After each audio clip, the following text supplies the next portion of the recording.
Hello and welcome to SuperCoach Insider. My name is Chris, and today I'm taking you through my changes going into is it round 7? I think it's round 7. And everything that happened in round 6. Obviously, our podcast is brought to you by our partners in Splash Vodka. Get into that one. Oh, yeah. And earnu.io. So thank you guys for sponsoring the podcast again.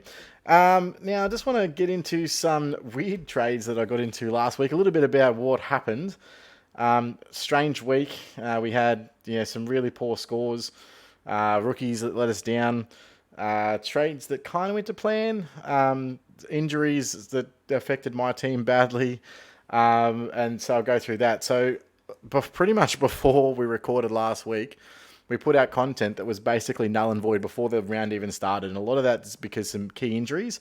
Now, I had 2 to deal with, which meant I had Aaron Hall and Tim English, which was probably the big one. So, unfortunately, both of those guys needed to be traded, and I committed early to trading those guys. But what I didn't want to do is I didn't want to go down in terms of premiums. So, basically sideways trading. I also wanted to bring in rookies. I was a bit lucky that Roses was named out because it was the one guy that I couldn't get in because obviously with 2 injuries to be traded, had to also get Bruce. Meant basically regardless of what I was doing, I was obviously going to be doing 2 sideways trades and 1 downgrade. And I went into it, unfortunately, just going, yep, all right, well, this week I'm not really going to be gaining on any competition, but we'll see what happens. So I went as a sort of, not really a Hail Mary, but just like okay, let's go aggressive here. Let's try and trade aggressively. I went from English up to Rory Laird. So the thought process behind that was he's in 1% of teams. He had a break even of 100. Obviously, Rory Sloan out. Previous history is very solid. We know what Laird's scoring pattern is like. I think he's a genuine chance to go 120 this year after going 116 last year. And he's already, I think, averaging 119, I think, at the moment with a 123 over the weekend. So I felt that was a pretty good game. I think he can do a lot more. In hindsight, possibly going Ben Keys may have been the better decision because he just looked absolutely on fire over the weekend. But we'll see how we go. He's also only in 3% of teams, so I could have got a similar pod that may outperform. So we will see how that tracks over the season. Obviously, I had to trade Aaron Hall. So what I did with that is I went to Luke Parker. So that gave me enough cash, obviously, to upgrade. And then I went down to Bruce in the ruck line. Now, I discussed Luke Parker a little bit on the other pod. I was happy with his score last week, though. He did go missing at stage. I think he was up to 83 partial way through the third quarter and then just dropped off the map and then ended on 100. So I know he can score better, which is obviously good, and I think he will score better for the rest of the season. But I was pretty impressed with what I saw when he was in the middle. He was just absolute dynamite. Obviously playing in that game alongside someone who got 214 in Callum Mills. So that was a bit of a bummer when I did consider Mills at a time, but ultimately decided that I'd rather have Track and Oliver later. So I went, when I decided to go Laird, that cancelled me out of getting him because he runs the same buy as Mills. So yeah, that was a decision that, who knows? It is what it is. So look, obviously, so score for the week, 2271. So pretty good score. I was actually tracked earlier. I was at the start of the round. I was predicted to have a score of 2,404. So with all the poor rookie scores and everything that happened over the weekend, I ended up VCing McRae into Neil. So yeah, 2271. Can't really complain too much because it was a good score. Still made me rank quite high. But what could have been if I had everything went my way.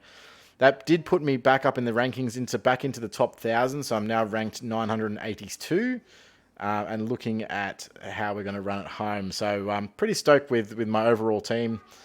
Unfortunately, Ben did have a pretty big week, so he's going to be pretty stoked on his report, and he's actually up to rank 500, I believe, just to take that out of his sales. But this is how I'm looking this week, guys. All I've got on Ben is that in our draft this week, I actually captained Callum Mills against him. So my draft team ended up going almost 2,100 And he was so upset. So any chance you get, mate, to rub it into Ben's face about his draft loss this week, please feel free to do so. So I'll take that anytime I can get it. All right, so hopefully that will load pretty soon. Come on, what's taking so long?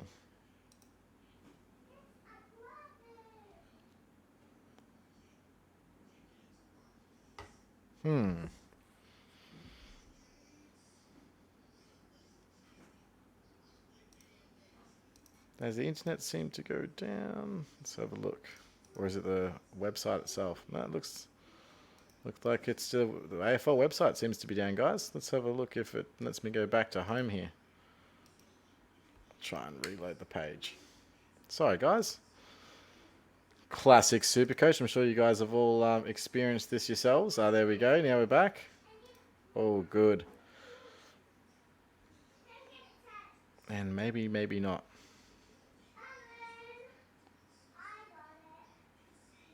Alrighty.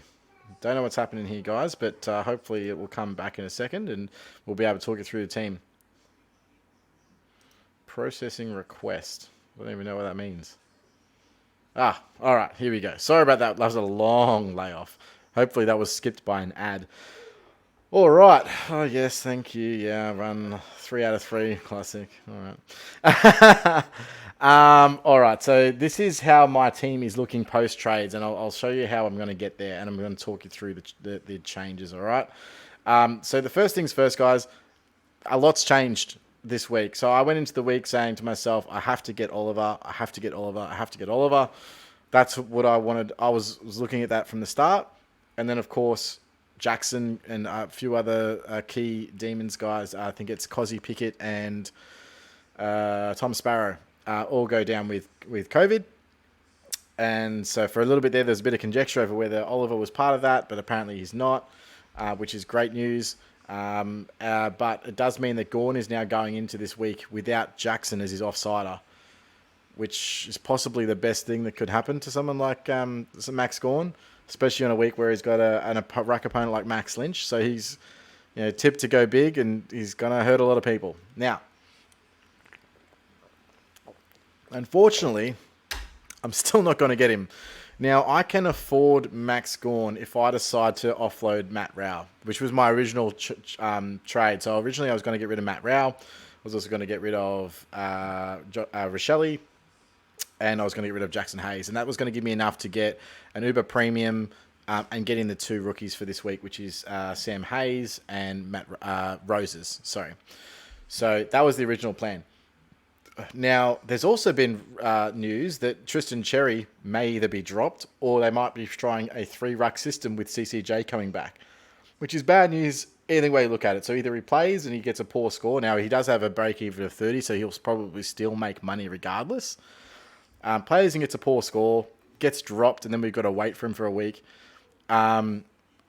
Or he, for whatever reasons, they don't name CCJ because they've already said that they're not dropping Goldie because of his experience and the role that he plays is too valuable to them. So, the big question marks over Tristan Cherry this week. I've just decided, look, what's the best case scenario for Cherry? Maybe he makes another 50k absolute max. Is it worth holding him? Potentially. But here's where I look at it. Points on field, cash in the bank, all that sort of stuff is really important. If I, instead of trading Rao, can trade Cherry and do the similar trades, then I'm much better off points on field because, first of all, the way that my team is structured, it would mean that I'd have to play Roses on field, which I'm not really keen on if I can avoid it. And second of all, it pushes, if I was to bring in Gawn, it pushes Sam Hayes to the bench, which would be much better than Roses, right? Also, trading out Rao means that I'm paying Nick Martin at M8, which is fine. I mean, there's nothing wrong with that, of course. But then Martin gets pushed to the forward line and he's played at F5. And so ultimately, I'm down about 20 points per game on the guys that I'm going to have. That's just based on their averages, not necessarily what's going to happen this week. Because let's say, for example, Cherry goes 40 or 50, then I'm down 50, 60 points for the week. If Rao manages somehow to hit a ton again, then price will start to spike up again. He'll make about, let's call it another 50K over the next couple of weeks. So it may really be worth holding Rao for that reason, especially considering they're playing the Pies this week. And we all know how much Pies love to leak points. I mean, last week you had Darcy Parish in there with literally no one on him, had 44, and he just absolutely towed up the Pies. So I can see Took and Rao actually going quite well this week. And it's not necessarily me wanting to trade Rao. It's more that Rao was always in my plans. Now with this other news about Cherry, with this other news about Gorn, etc., I'd love to be able to trade Cherry and potentially get Gorn, but I just don't think for my side it's the best move right now. So I'm still going to trade in Oliver. I'm still going to do that, and we're still going to go. So how I'm going to get there, of course, I'll just run you through it. So obviously out with... Oh, wow, it's really running slow today. Sorry, lads.